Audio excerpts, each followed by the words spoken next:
Halo semuanya, perkenalkan nama saya Saljunanda Ikram Peserama dengan NIM 202401011193. Hari ini saya akan menjelaskan tentang materi kuliah yaitu pasar uang pasar modal dari pertemuan 1 sampai 7.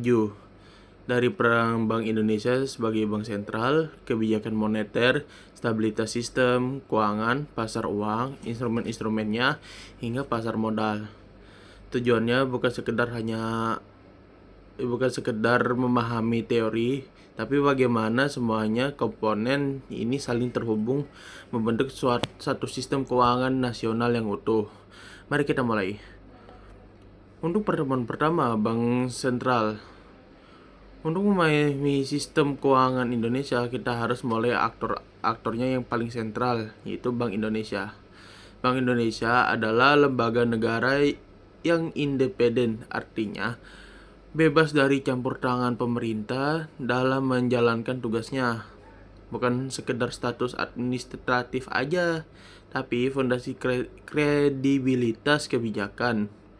Kalau bank sentral didikte pemerintah, maka kepercayaan pasar akan turun. Tujuan utama Bank Indonesia adalah 1. Menjaga kestabilan nilai rupiah.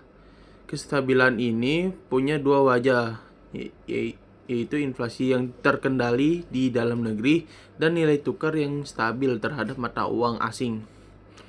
Untuk mencapai itu, BI menjalankan 3 pilar utama, yaitu kebijakan moneter, sistem pembayaran, dan stabilitas keuangan. Ketiga pilar ini tidak berdiri sendiri. Mereka akan saling terintegrasi. BI juga tidak bekerja sendirian. Ada koordinasi pemerintah, DPR, lembaga yang lainnya. Meskipun independen, sinkronisasi kebijakan moneter nasional tetap diperlukan. Satu peran penting, teman-teman. Kita tahu Bank Indonesia menjadi bagian dari jaring pengaman sistem keuangan atau bisa disebut JPSK. Ini mencakup pengawasan perbankan, fungsi leader of last resort. Artinya, BI memberikan likuiditas darurat ke bank yang kesulitan, jaminan simpanan oleh LPS, dan mekanisme resolusi krisis.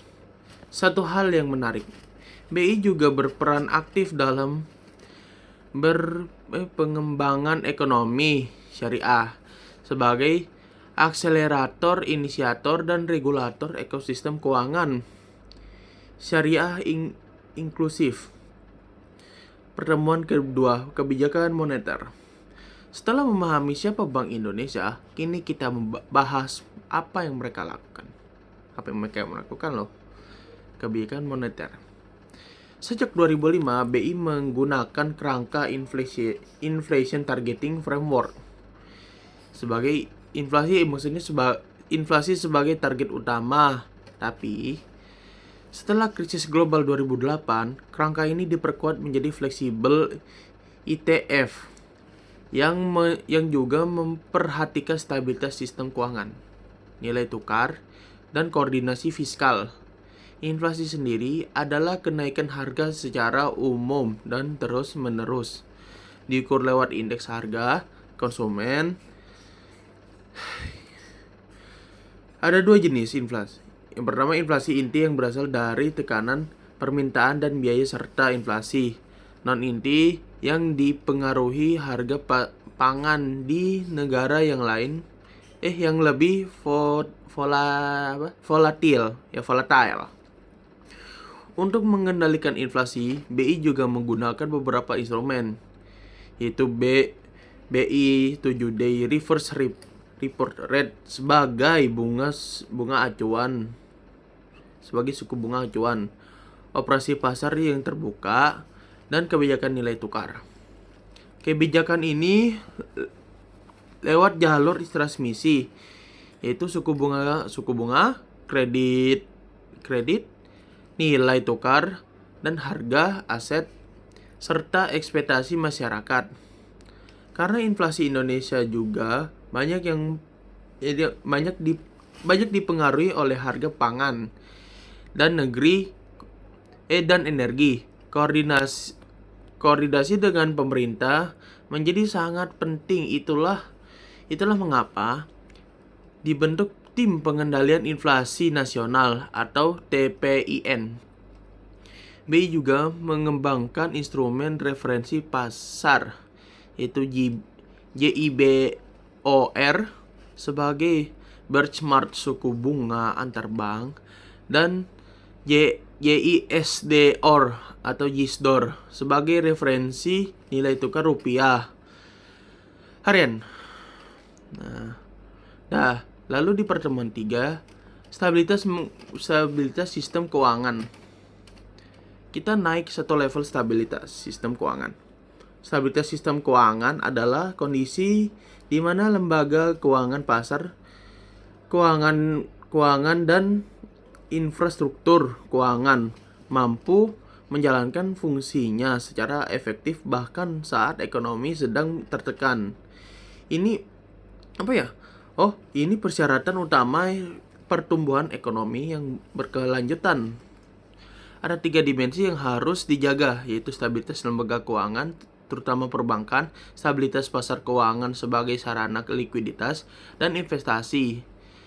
Yang terakhir itu stabilitas sistem perbayaran agar transaksi ekonomi tetap lancar.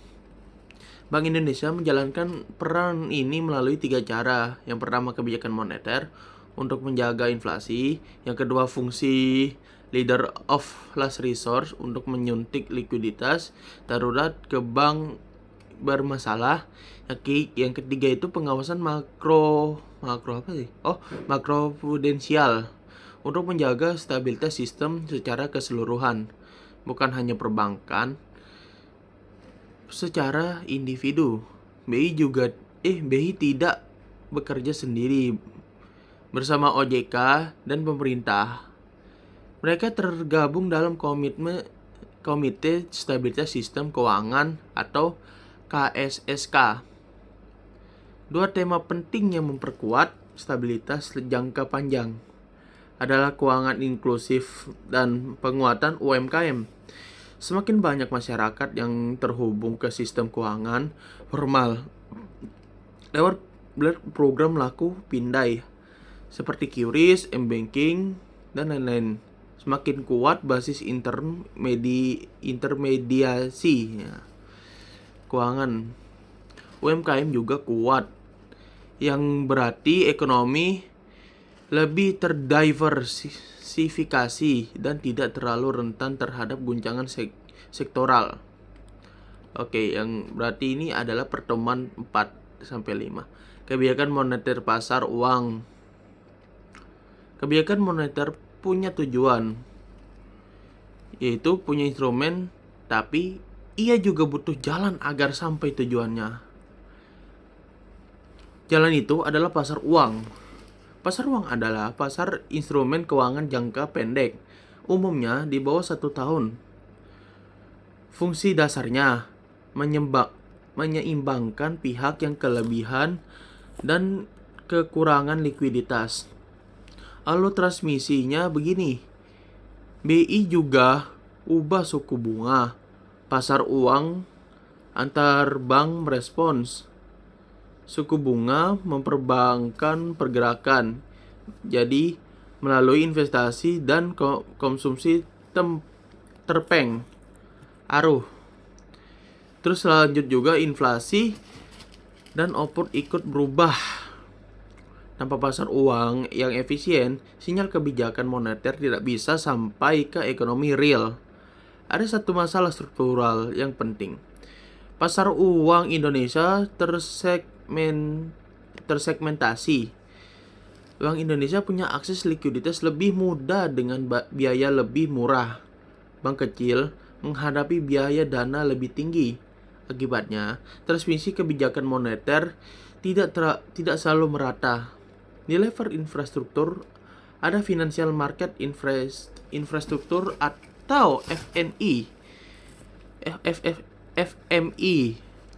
Sistem pembayaran, clearing, dan settlement yang memastikan transaksi berjalan aman.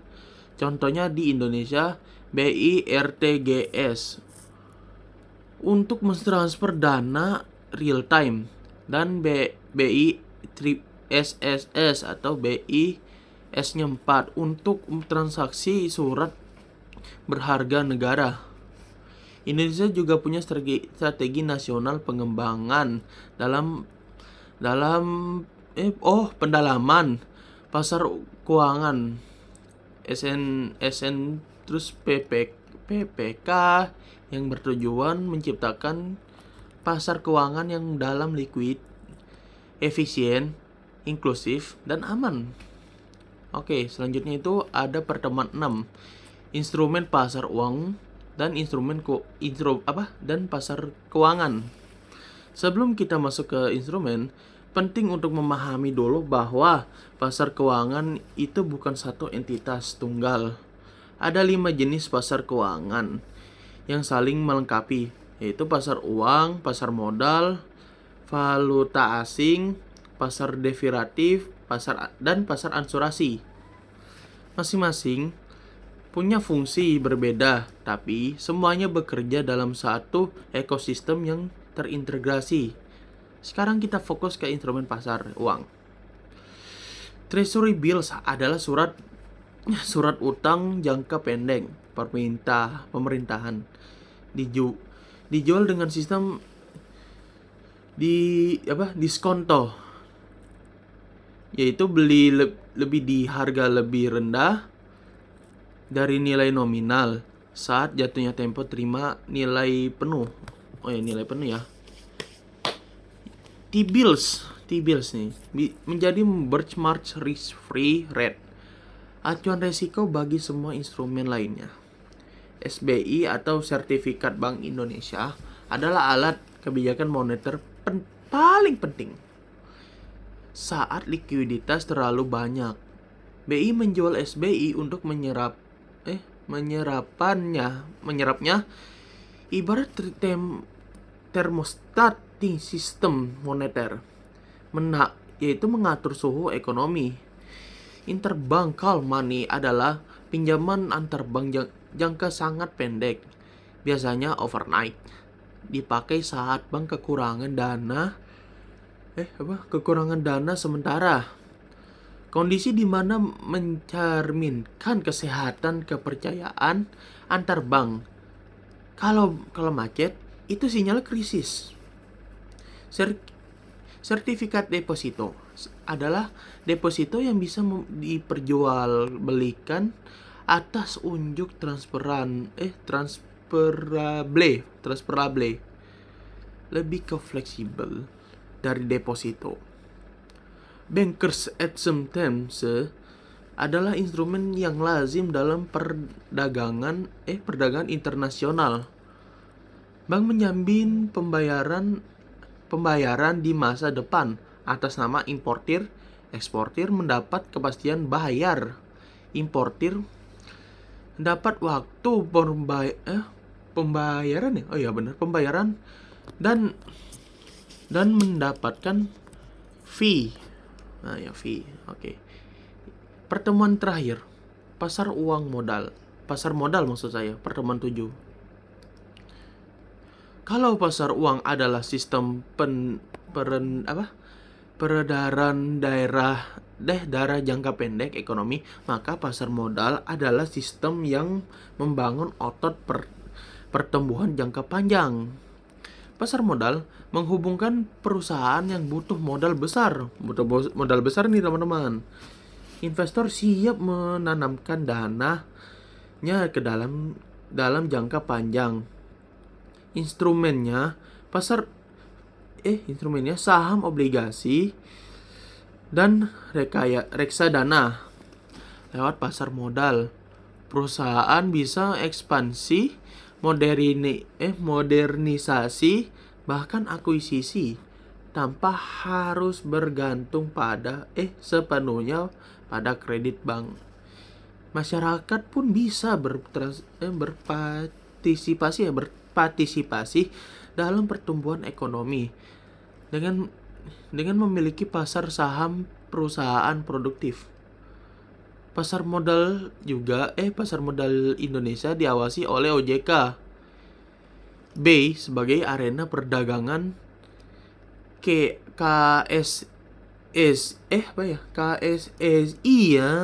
KSSI menjaga penyimpanan efek.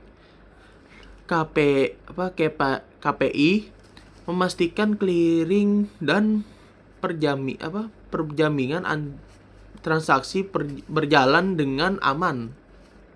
Tentu ada resiko dong. Harga bunga turun, aset bisa sulit dijual, bahkan krisis bisa menekan ke seluruh pasar sekaligus. Prinsip dasarnya tidak berubah. High risk, high return. Karena itu diversifikasi selalu menjadi strategi yang dianjurkan. Oke, kalau ditarik benang merahnya, materi ini pertemuan 1-7 ini membentuk satu sistem saling terhubung. Bank Indonesia sebagai bank sentral yang independen menjadi jangkar sistem kebijakan moneter, memberi arah mengendalikan inflasi lewat suku bunga, transmisi, dan koordinasi. Stabilitas sistem keuangan memastikan seluruh ekosistem tetap berfungsi bahkan saat guncangan. Dengan dukungan keuangan inklusif dan darah penguatan UMKM sebagai fondasinya, pasar uang menjadi saluran transmisi kebijakan ke ekonomi real. Instrumen-instrumennya adalah alat operasional yang membuat likuiditas mengalir dan pasar modal memastikan modal jangka panjang tersedia untuk pertumbuhan ekonomi. Sistem ini hanya bekerja baik kalau setiap pembagiannya kuat, terkoordinasi. Itulah inti dari perekonomian umum dan pasar modal. Oke, sekian dari video saya. Mohon maaf apabila salah kata. Assalamualaikum warahmatullahi wabarakatuh.